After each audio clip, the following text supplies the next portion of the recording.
લખી તો ખરા પણ પછી અમુક ના ભાઈ કોણ આવશે 30 સ્કૂલ નો વિડિયો તો મૂક્યો પણ અંદર કઈ દેખાતું નથી સાહેબ બોલે પણ આ બાજુ લખતા હતા સાપેક્ષ ત્રુટિનું માપ તો સૌથી પહેલા સાપેક્ષ ત્રુટિની વ્યાખ્યા કરશું એટલે સૂત્ર ઉપરથી વ્યાખ્યા બની જાય તો સાપેક્ષ ત્રુટિનું સૂત્ર છે સાપેક્ષ ત્રુટિ બરાબર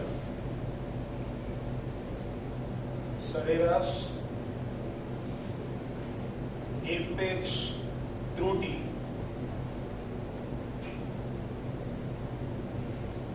છેદમાં સાચું મૂલ્ય તો શું બને વ્યાખ્યા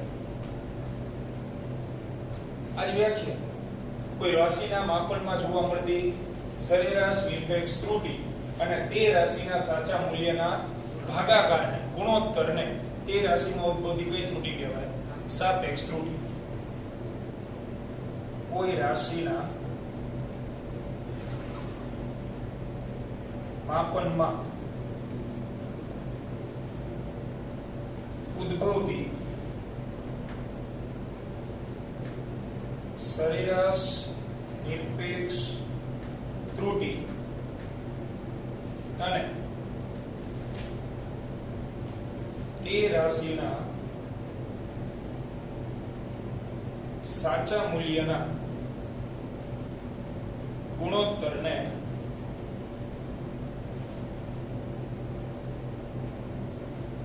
તે રાશિમાં ઉદ્ભવતી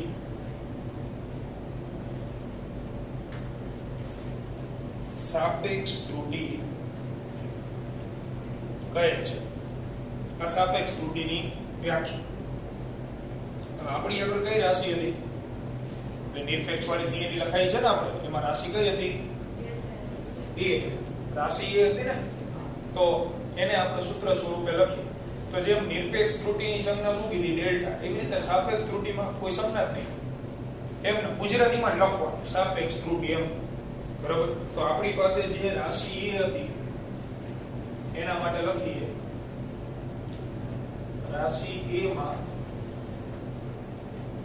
ઉદ્ભવતી સાપેક્ષ ત્રુટિ ઇક્વલ ટુ શું લખાય તો સરેરાશ નિરપેક્ષ ત્રુટિ જેની સંજ્ઞા શું હતી નિરપેક્ષ ત્રુટિની સંજ્ઞા શું હોય ડેલ્ટા ડેલ્ટા લખી રાશિ કઈ છે એ એટલે રાશિ લખો આને કહેવાય નિરપેક્ષ ત્રુટિ ખાલી શું કહેવાય નિરપેક્ષ આગળ શું છે સરેરાશ તો સરેરાશમાં મેં તમને કીધું સફિક્સમાં શું લખ નાખવાનું મી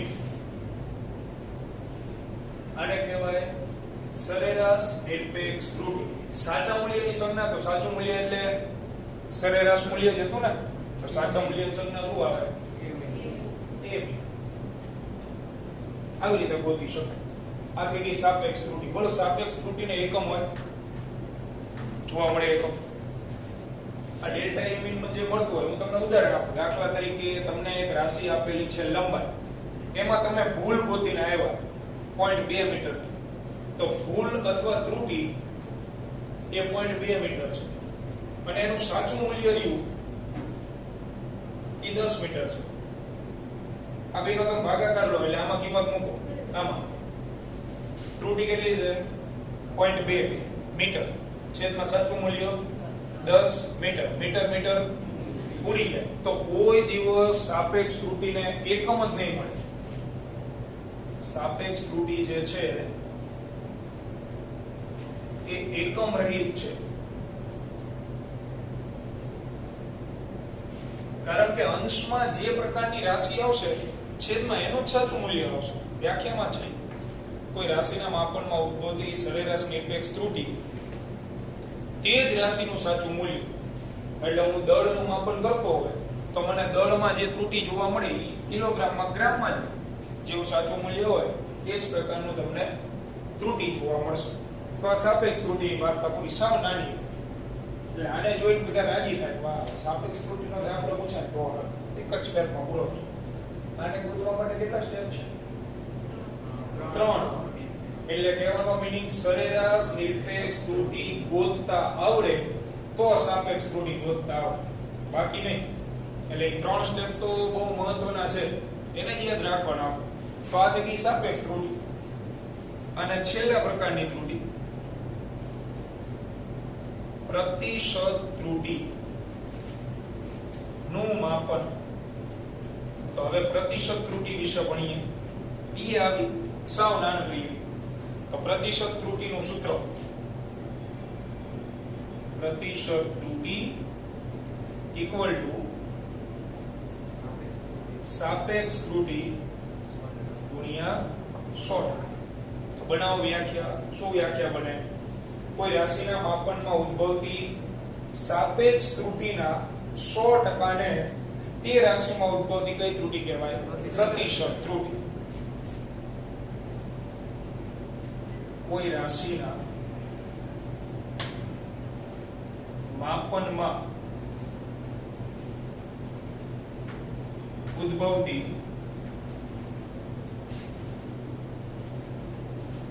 સાપેક્ષ ત્રુટિના 100% ને તે રાશિમાં ઉદ્ભવતી પ્રતિશત ત્રુટિ કહેવામાં આવે છે. તો પ્રતિશત ત્રુટિને પછી સંજ્ઞા આવશે. નિરપેક્ષને હતી ડેલ્ટા, સાપેક્ષને સંજ્ઞા નથી, અને પ્રતિશતની સંજ્ઞા આવશે.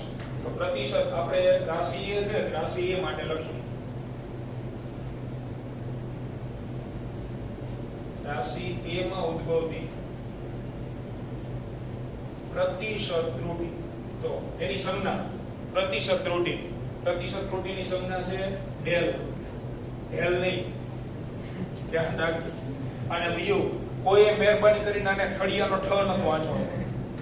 કારણ કે ઉભા કરશો ને એટલે કહેશે ઠ એ, આ તો કે ઠ એલ. એટલે આ ઠ નથી, આને વાંચવાનું છે આપણે ડેલ.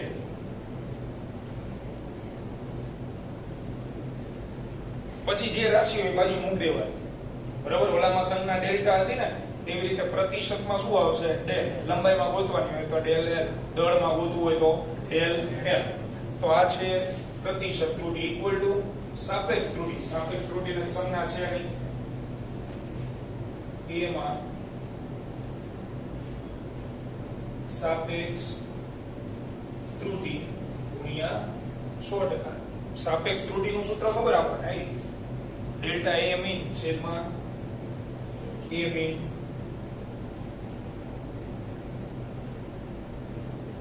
ગુણ્યા 100%. આ રીતે મળશે. તો પ્રતિશત ત્રુટિ એ શેની જ ને એક જ સ્ટેપ. સાપેક્ષ ત્રુટિ એના 100% કરી નાખો. સાપેક્ષ ત્રુટિ ગોતવા કઈ ગોતવી પડે પાછી? એટલે ગમે કે ન ગમે એ 3 સ્ટેપ તમારે કરવા પડશે ને કરવા ફરજિયાત. દાખલામાં કોઈ પણ ત્રુટિ પૂછે તમને, બાય ચાન્સ આ પૂછે તો કોઈ પ્રશ્ન જ નથી, પણ આ બે માંથી કોઈ પણ ત્રુટિ તમને પૂછે તો ફરજિયાત તમારે સરેરાશ નિરપેક્ષ ત્રુટિ ગોતવા જવું જ પડશે. અને એ ગોતવાના માત્ર 3 સ્ટેપ છે. પહેલું, સાચું મૂલ્ય ગોતો. બીજું, દરેક અવલોકનમાં ઉદ્ભવતી નિરપેક્ષ ત્રુટિ મેળવો. અને ત્રીજું, જેટલી નિરપેક્ષ ત્રુટિઓ મળેલી હોય એનું પાછું સરેરાશ લો. પહેલું છેલ્લું સ્ટેપ આમ તો હરખા, બેમાં સરેરાશ જ લેવાનું. પહેલામાં તમારે પ્રાયોગિક મૂલ્યનું લેવાનું હોય અને બીજામાં તમારે જે ત્રુટિઓ મળેલી હોય ને એનું સરેરાશ લેવાનું થાય. પ્રતિશત ત્રુટિને એકમ હોય જોઈએ આપણે એક જ. પ્રતિશત ત્રુટિ કોના ઉપર આધાર રાખે છે? સાપેક્ષ ઉપર. સાપેક્ષને એકમ છે તો પ્રતિશતને હોય. સાપેક્ષને એકમ નથી, પ્રતિશતને એકમ મળે કોઈ હિસાબે નો. પ્રતિશત ત્રુટિનો જવાબ જ ટકામાં આવશે. તમને પ્રતિશત ત્રુટિ આંકડા સ્વરૂપે નહીં મળે. એમ જ કહેશે 5% પ્રતિશત ત્રુટિ, 15% પ્રતિશત ત્રુટિ. બરોબર? એટલે પ્રતિશત ત્રુટિ જે છે એ સાપેક્ષ ત્રુટિ ઉપર આધાર રાખે. સાપેક્ષ ત્રુટિ એકમ રહિત છે તો પ્રતિશત ત્રુટિ પણ એકમ રહિત છે. આ ત્રુટિ પણ એકમ રહિત છે. એકમ એક જ ત્રુટિને આવશે. અરે નહીં, સરેરાશ નિરપેક્ષ ત્રુટિ, બાકી એકમ નહીં આવે. ક્યાં? તો અહીંયા ત્રુટિઓનું માપન પૂરું વ્યવસ્થિત રીતે આને તૈયાર કરી લેવી. દાખલા ગણાવી એટલે આઈડિયા આવશે. કારણ કે હવે આપણે ભણવાનું છે સંયોજન. બટેકા, ટમેટા, ડુંગળી બધું અલગ અલગ કાપી લીધું. હવે વારો આવશે બધાને ભેગા કરવા. કારણ કે સરેરાશ, નિરપેક્ષ, ત્રુટી ઈ આવડે તો સાપેક્ષ તો આવડે, સાપેક્ષ આવડે, પ્રતિશત તો આવડે. અને હવે શું કરવાનું થશે?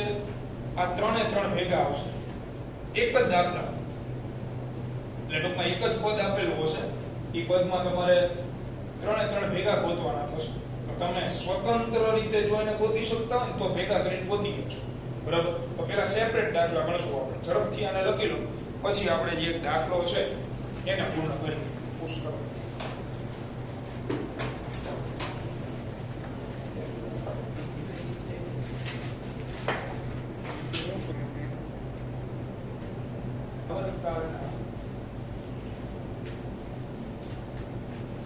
અવલોકનો અથવા તો પ્રાયોગિક મૂલ્ય E1 પેલું પ્રાયોગિક મૂલ્ય કેટલું છે? 2.63 સેકન્ડ. આ જે છે ને એ થોડી જગ્યા રાખીને લખો, નહીંતર ભવિષ્યમાં તમે એને વાંચી બેસો 2.635 એવું થશે. આ પાંચડો નથી, સેકન્ડ દર્શાવે છે. બરાબર? એકમ છે, એને થોડો દૂર રાખવા. બીજું અવલોકન છે 2.56 સેકન્ડ. બીજું 2.42 સેકન્ડ. ચોથું 2.71 સેકન્ડ. અને પાંચમું 2.80 સેકન્ડ. એટલે એક સમયનું જ આપણે માપન કર્યું છે, પણ 5 વખત પ્રેક્ટિકલ કર્યું, 5 વખત રીડિંગ લીધું. બરાબર? તો હવે વારાફરતી તમને કીધું છે ત્રણે ત્રણ પ્રકારની ત્રુટી મેળવો. તો 3 સ્ટેપ રહ્યા ને બહુ મહત્વના છે, ધ્યાન આપી પણ આવા દાખલા આપણે ગણાવશું હજી બધા. આ 3 સ્ટેપ તો ફરજિયાત આપણે કરવાના છે. સ્ટેપ નંબર 1, જે તે રાશિનું સાચું મૂલ્ય મેળવો. એટલે આવર્તકાળનું સાચું મૂલ્ય આપણે મેળવશું. આવર્તકાળનું સાચું એટલે તમે એને કહી શકો સરેરાશ મૂલ્ય મેળવીએ. આને પરીક્ષામાં લખવાની જરૂર નથી. આ એટલા માટે હું લખું છું કે જેથી ક્લિયર એનું ડિવિઝન થઈ જાય. બાકી સીધો સ્ટેપ નંબર 1 જેવું કઈ લખવા જરૂર છે, સીધો દાખલો જ ગણવાનો. બરોબર? પણ આના સાથે તમારી આગળની થિયરી રિવાઇઝ થઈ જશે. તો આવર્તકાળનું સરેરાશ મૂલ્ય, આવર્તકાળની સંજ્ઞા છે t અને સરેરાશની આપણે શું નક્કી કરી છે? મીન. તો t મીન ઇક્વલ ટુ સરેરાશ શોધતા આવડે 5 નો સરવાળો ભાગ્યા 5. t1 થી t5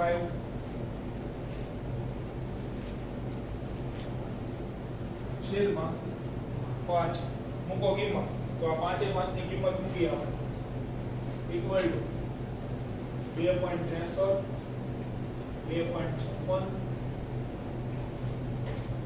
2.42 71 અને 80 ભાગ્યા 5. કરો કેલ્ક્યુલેટરમાં હિસાબ.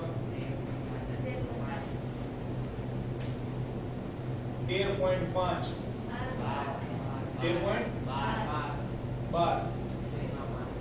છેદમાં 5. કરો ભાગાકાર. 2.624 સેકન્ડ આવી ગયું. શું ડિસ્કોલ કરો પડી જાય મોબાઈલ ઉપરથી નથી દેખાતું. આ નથી દેખાતું? હવે હાથે કરી લેજો આપણે. કેવા લખેલું કિંમત મૂક દેવાની, બાકી આવી જવાનું સ્કૂલે. 2.624 સેકન્ડ મળે. હવે પ્રાયોગિક મૂલ્ય તમે જુઓ તો એમાં પોઈન્ટ પછી કેટલા આંકડાઓ છે? 2. તો આપણે પોઈન્ટ પછી 2 રાખવાના, જરૂરી નથી. આ લખો, હાલ કોઈ વાંધો નહીં. પણ જો તમે પોઈન્ટ પછી 2 આંકડા રાખો તો સારું એમ. બાકી તમે 2.624 લખો ને એના સાથે આગળ દાખલો કરશો, જવાબમાં કોઈ ફેર નથી થતો. તો રાઉન્ડ ઓફ કરતા આવડે ને? આ 5 કરતા મોટું હોય તો ઉમેરવાનું, 5 કરતા નાનું હોય તો કંઈ જ નહીં. તો આ 5 કરતા નાનું તો આપણે કેમ નામ રાખીએ 2.65 સેકન્ડ. તો આને લખાય 2.65 આવર્તકાળનું સાચું મૂલ્ય 2.62 સેકન્ડ આપણને મળ્યું. આમાં બધા પોઈન્ટ પછી 2 છે ને એટલે પોઈન્ટ પછી 2 રાખ્યા. પહેલું સ્ટેપ ક્લિયર. બરાબર. હવે આપણે બીજું સ્ટેપ તો એમાં શું હતું કે જેટલા અવલોકન હોય એટલે કઈ ત્રુટી મળે? નિરપેક્ષ. એટલે દરેક અવલોકનમાં નિરપેક્ષ ત્રુટી ગોતી. દરેક અવલોકનોમાં નિરપેક્ષ ત્રુટી મેળવવી. તો દરેક અવલોકનમાં મેળવતા જઈએ આપણે નિરપેક્ષ ત્રુટી.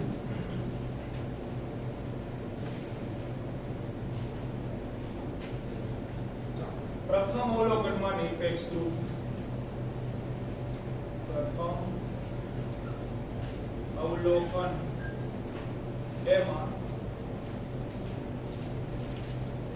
નિરપેક્ષ ત્રુટી. તો નિરપેક્ષ ત્રુટીની વ્યાખ્યા હતી સાચું મૂલ્ય અને અવલોકન અથવા પ્રાયોગિક મૂલ્યનો કેવો તફાવત? 3. એટલે માનાંક તો કરી જ નાખવાનું છે. હવે સાચું મૂલ્ય. તો સાચું મૂલ્ય શું મળ્યું આપણને? 2.62. અને પ્રાયોગિક મૂલ્ય તો 2.62 તો લખી દે. માઈનસ પ્રાયોગિક તો કયું અવલોકન? બોલો પ્રથમ અવલોકન શું છે? 2.63 એટલે માઈનસ 2.63. આને કહેવાય નિરપેક્ષ ત્રુટી. સાચું મૂલ્ય દર વખતે આને આરે છે. આ બદલાતું. આ પ્રથમ અવલોકનમાં છે ને એટલે આ પહેલું અવલોકન. બીજું અવલોકન આવશે ત્યાં શું મૂકશું? ખાલી. બરાબર. આની સંજ્ઞા બોલો તો નિરપેક્ષ ત્રુટીની સંજ્ઞા શું હોય? ડેલ્ટા. અને કયા અવલોકનમાં ગોતીએ છીએ આપણે? પ્રથમ અવલોકન એટલે T1. તો આને કહેવાય પ્રથમ અવલોકનમાં નિરપેક્ષ ત્રુટી ડેલ્ટા T1. તો આનો જવાબ કેટલો આવે? 0.01 અને પાછળ આવશે સેકન્ડ. એટલે કઈ છે નિરપેક્ષ ત્રુટીમાં તો એકમ આવશે. જો આ નિરપેક્ષ ત્રુટી ગોતી એકમ આવ્યો કે ન આવ્યો? મળે. આવી જ રીતે બીજા અવલોકનમાં નિરપેક્ષ ત્રુટી અને માનાંક છે એટલે ઋણ આવવાનું નથી. તો બીજા અવલોકનમાં સાચું મૂલ્ય 2.62. બીજું અવલોકન શું છે? 2.56. તો આની સંજ્ઞા શું લખશો?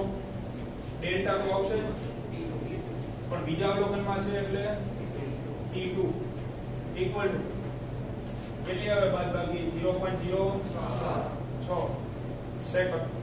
આવી જ રીતે ત્રીજા, ચોથા અને પાંચમું અવલોકનમાં નિરપેક્ષ ત્રુટીઓ ગોતી 2.62 માઈનસ શું કરવાનું? 42.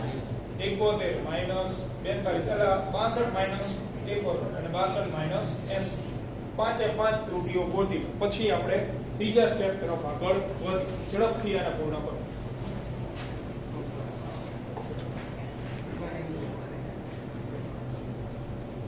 તો પાંચે પાંચમાં નિરપેક્ષ ત્રુટી મેળવી લીધી.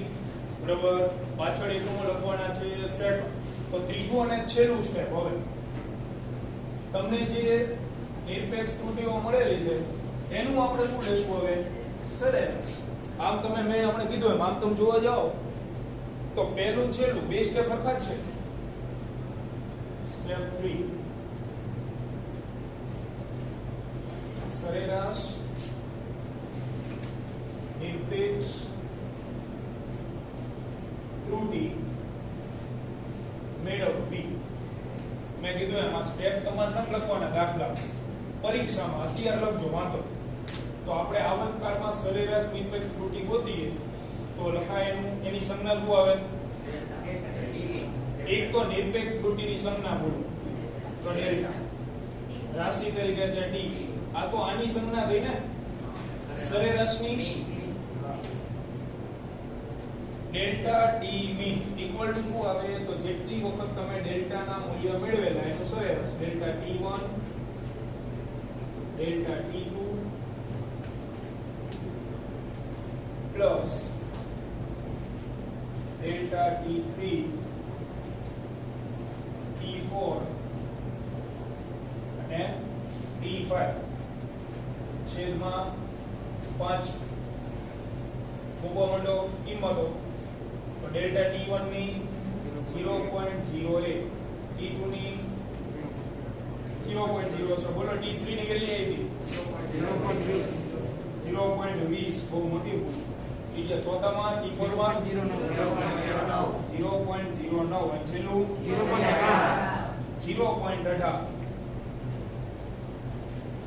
ભાગ્યા 5